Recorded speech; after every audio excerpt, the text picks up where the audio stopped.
stop worrying about the how you're getting there, but where do you want to be with your mindset, with your body, with your job, with your home, but that creative structure of being in the feeling of it.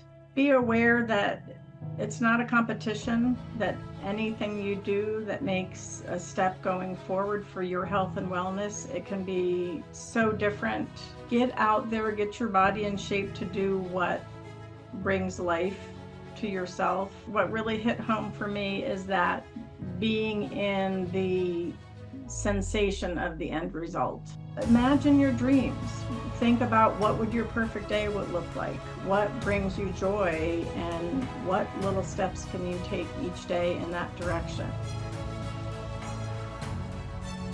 Hey everybody, it's Chris Duncan here. I am so excited to be introducing you to one of my co-authors. We've met in person at a live event in San Diego. This is Theresa Shaffer Wethington. I'm thrilled. I really am thrilled to have you in this book. And I was reading your chapter and I really loved it. But Theresa, would you just do us a favor and give us a quick introduction of who you are and why you chose to be in the Superconscious Wellness book?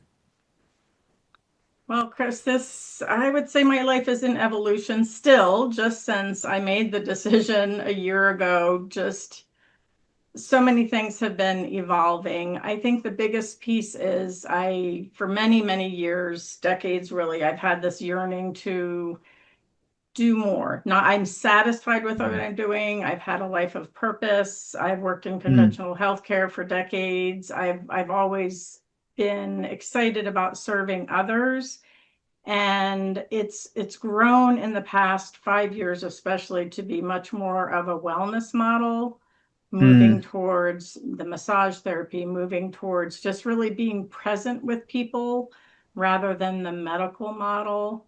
And so wanting to get the word out, some of the one-on-one coaching that I do with people, so many people have not heard the information that I have, and I just wanted a broader audience to be able to share a lot of this information that is so, so important. It is important, and I know that you've got a big experience. I was reading your story. I think it was 2013. 4 family members, unfortunately, getting ill with cancer and dementia, and having to go through that and coming out the other side gives you a real empathy, I guess, for families of people who are going through it, and shifting from conventional to some of the things that we know. Well, do you have any advice to people that are out there that maybe have family members or themselves that are going through some of these, these big these big named things, that they need to shift? I think what comes to mind is don't wait till it's too late. That has been really, really powerful to me. And I think having lost those family members in 2013 made me realize I wanted different. It's not a comparison, a competition, more or less. It's different and what resonates with each person's soul.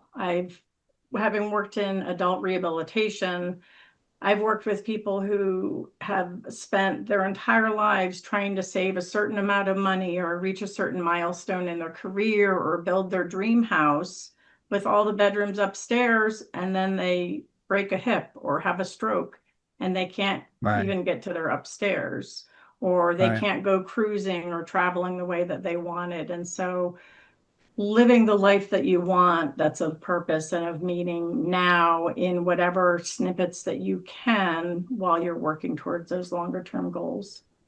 Yeah, no opportunity wasted. Hey, it's such a good acronym for now. No opportunity wasted. And I really am thrilled with your chapter.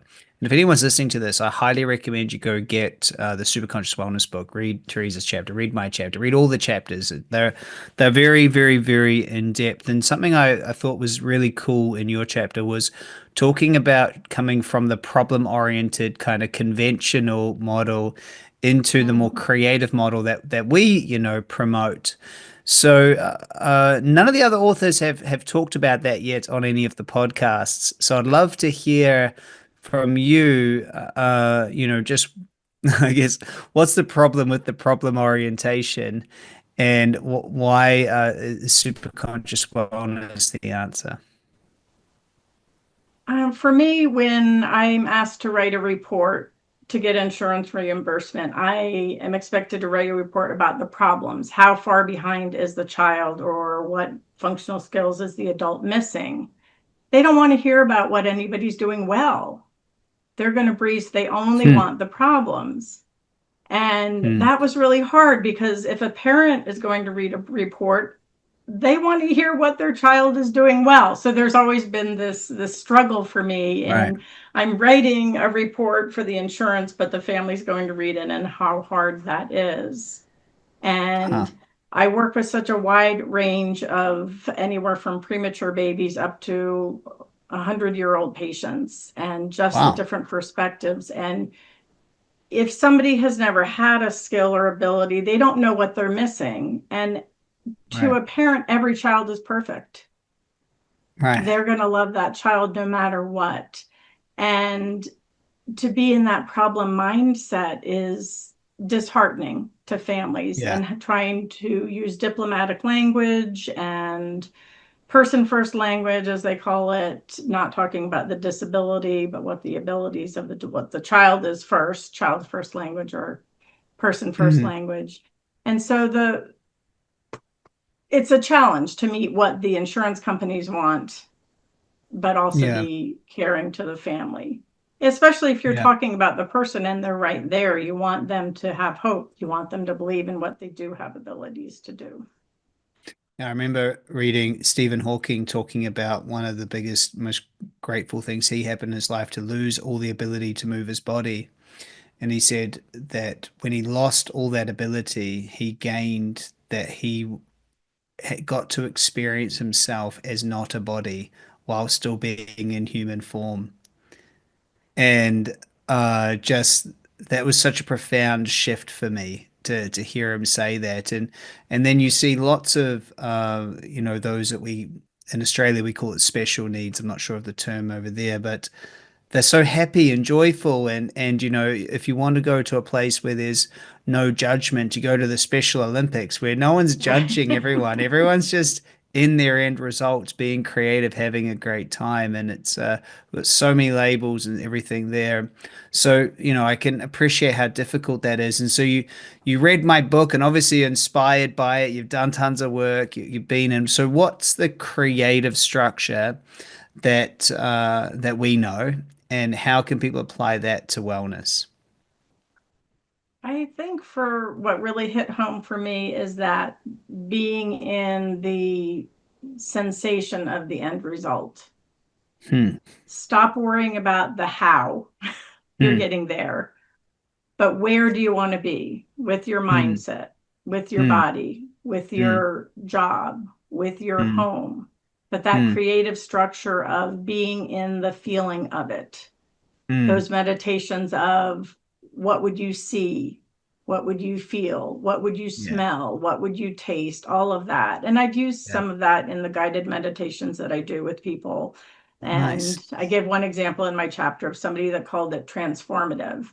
And I mean, that was just so sweet, and just so meaningful. And the more I do that, the more creative I am and go with the flow, the more powerful the sessions have been. Yeah, I love that. We first create everything in our mind. Imagination is the soul's secret fire. And so that everything's created first in the mind, then in the physical. And so being a creator and being a super conscious wellness practitioner is first deciding what you want to be, how you want to feel, and creating that rather than looking at the problem. So I'm really happy you're out there doing that. Now you've mentioned a couple of times you work with people one on one. So who do you work with? How do you work with them? And if someone's out there, how can they, get involved with that?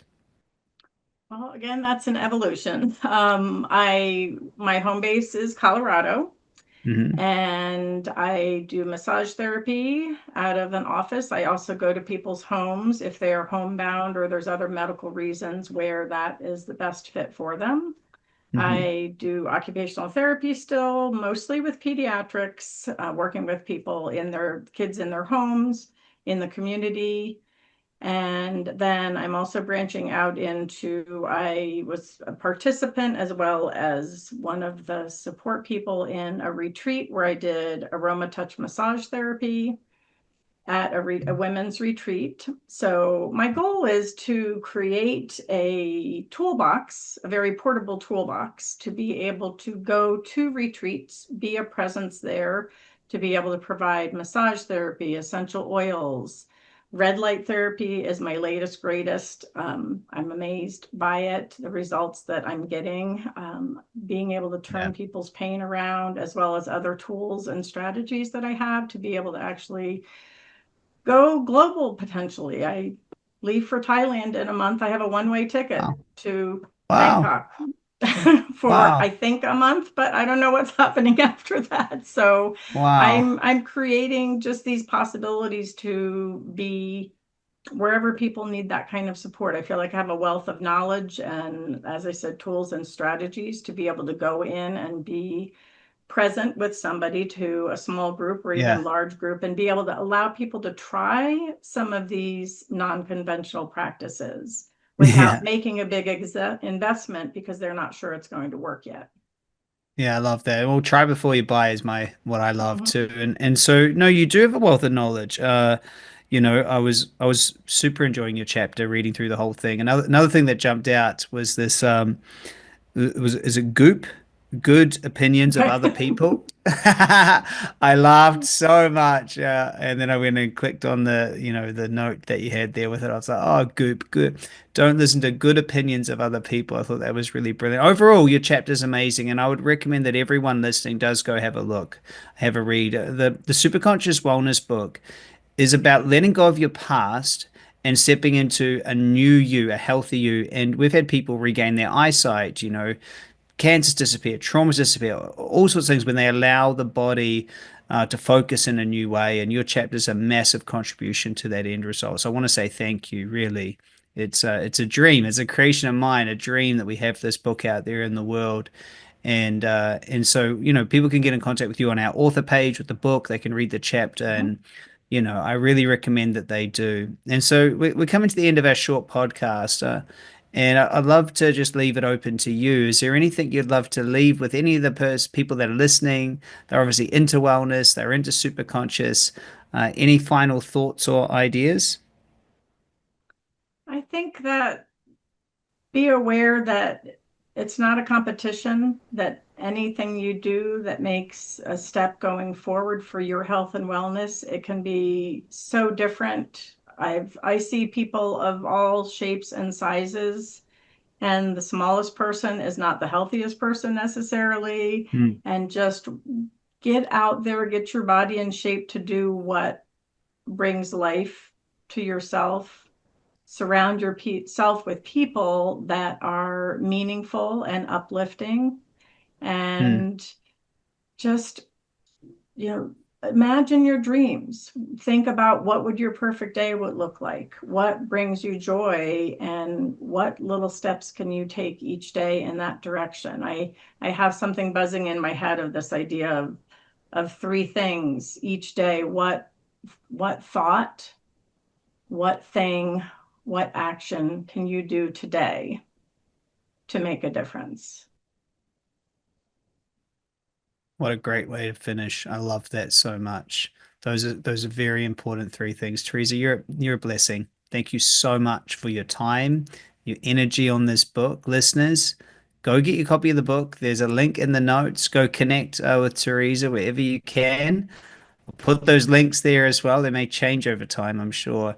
And everyone, stay focused, stay super conscious, and create a life you love. Thank you, Theresa. Thanks, everyone. Go get the copy of your book. Bye for now.